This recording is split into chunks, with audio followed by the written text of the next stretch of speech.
One of the few chapters in the Bible that talks about the Messianic Age is Jeremiah chapter 33. This book gives details of the Messianic Era and what it's all about. In recent times, the Israel Temple Institute announced that no sooner than later, a new third temple is planned to be built in the state. What does this mean for Israel and the world by extension? Stay with us till the end of the video to find out. Being a religious state, it's no surprise that there are already organizations and groups in Israel to ensure the construction of a third temple and the reinstatement of sacrifices. Temple Institute and the Temple Mount faithful are held in high regard among many existing organizations. The third temple is also called the house to contain the presence of God. This is due to the Temple Institute's vision of the purpose of the third temple's existence. There have been several planning, investigation, activism, and education to ensure it serves this purpose. These activities are carried out to reawaken people's interest in the temple and to impart new knowledge of the regulations governing its administration. The Temple Institute's founder, Rabbi Yisrael Ariel, stated that the activities aim to make their contribution to the process that will lead to the purpose of the Holy Temple being a reality once again. Many of these groups frequently request permission to enter the Temple Mount. However, the Israeli government has not reacted warmly to the proposal so far because of their stance on ensuring peaceful political reforms by not upsetting the Muslims. Just a few years after Rosh Hashanah in late September 2019, the Israel Sanhedrin, as recently, intended to make a real animal sacrifice on the Mount of Olives for the first time. Their actions demonstrate how contentious the debate still is, as well as the conflicting opinions. Although what they ultimately performed was not a real sacrifice, but only a reenactment using prepared meats, the Israeli government's response to the act was that they could not carry out any of these actions anywhere in the state. It was given order on the Temple Mount activities out of concern that Muslims may retaliate violently. Preparing all the equipment required for temple service is one of the key jobs of the Temple Institute. Service has been provided meticulously to the last detail of this task.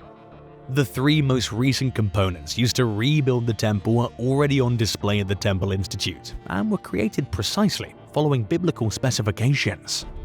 The 24-karat gold temple menorah, the showbread table, and the golden incense altar. It is said that the restoration of Israel and the Messianic Age are inextricably intertwined with the reconstruction of the Jewish temple. This is because it will be the location from where the Messiah of the Christian faith rules the world as the capital of his empire. The restoration of the temple has also been said to represent the conquest of Israel's adversaries and their expulsion from the region. Among the holy structures, there have only ever been two temples in Israel's history, located on the Temple Mount in Jerusalem. However, there have been tabernacles or tents used before that. In the Bible, when Solomon became king, he constructed the first temple, which was destroyed in 586 BC after Israel was exiled to Babylon. The second temple, often known as Herod's Temple, was initially constructed between 538 and 515 BC. Jesus had predicted the Romans' destruction of the Second Temple in 70 AD. After that, the temple still needs to be reconstructed. Is the Temple Mount still in the same location? In light of this, one of the most frequently asked questions is where Solomon built his temple. From confirmed research results, the temple was believed to be constructed on the Temple Mount, roughly a 36-acre leveled section of Mount Moriah in Jerusalem. The history of this place is extensive, and it's been witness to many biblical occurrences. An example is Genesis 22, verses 2 to 14, when Abraham was instructed to go there to offer his son Isaac as a sacrifice. Several decades after this event, King David bought a threshing floor in this location from Ornan after giving the immoral command to count the Israelites. David proclaimed, "Here is the home of the Lord God, and this is the altar of burnt offering for Israel," after offering sacrifices to God from this position. Afterward, he received God's response in 1 Chronicles 21 verses 18 to 30. Christians believe Jerusalem, also known as Zion, was carefully selected by God and that God wanted it for his habitation. It's also said that God promised to place his name there forever, hence the reason it's sacred. The Jewish state has seen itself as the sole sovereign of East Jerusalem since Israel's capture of the area in 1967, even though the rest of the world does not acknowledge this. The WAQF, a Jordanian religious trust, oversees the Al-Aqsa complex, the third holiest place in Islam.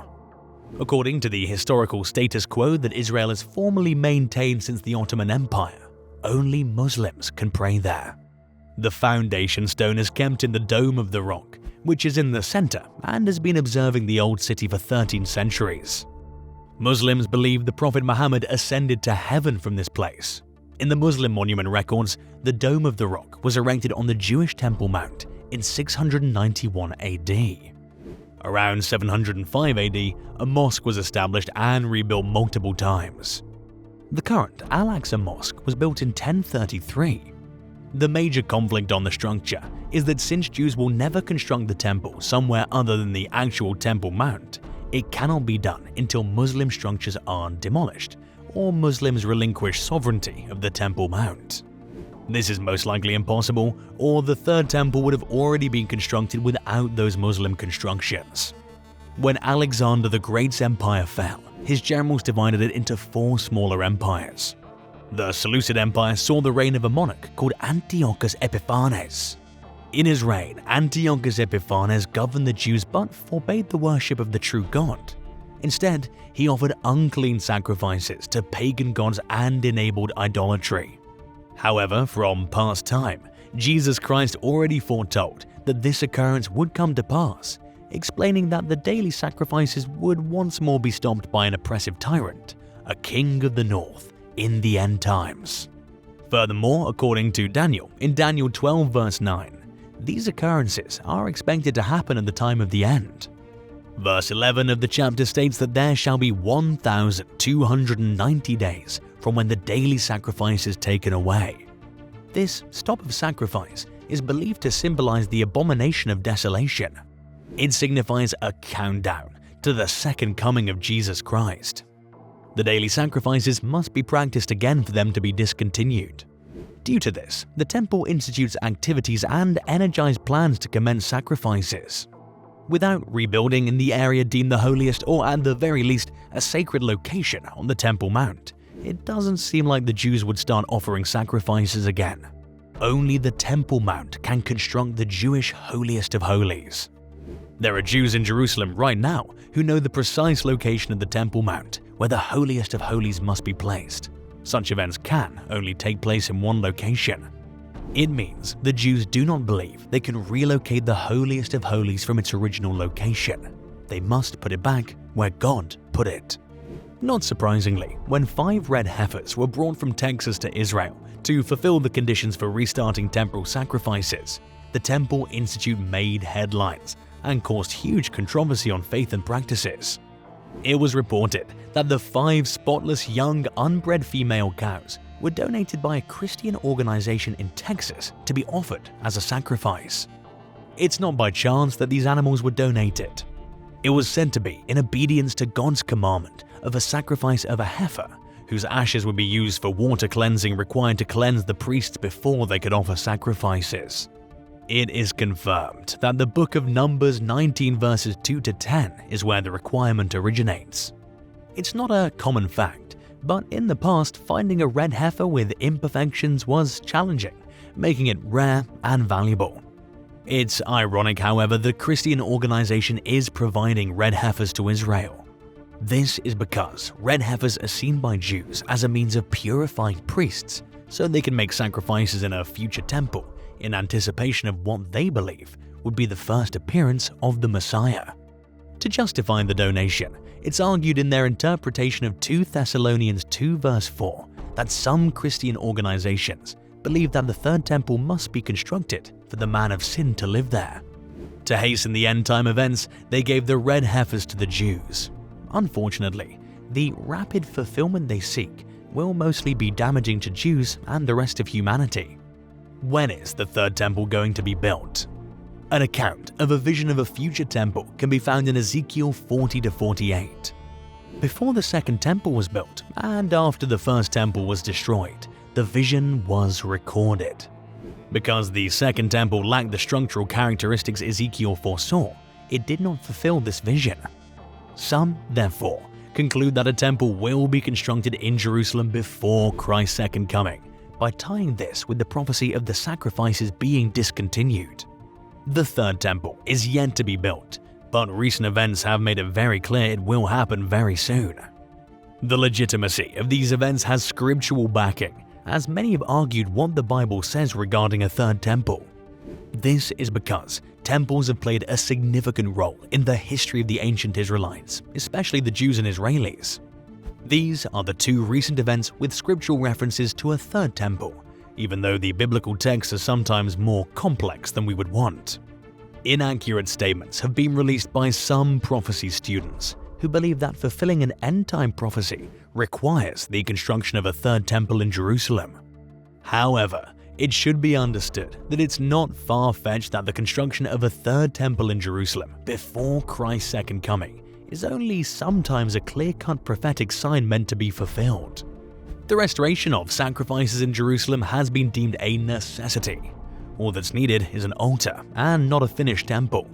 To understand this practice, it's important to understand the significance of the temple's restoration to Jews.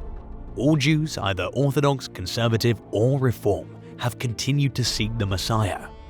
The Messiah's return is linked with the reconstruction of the temple.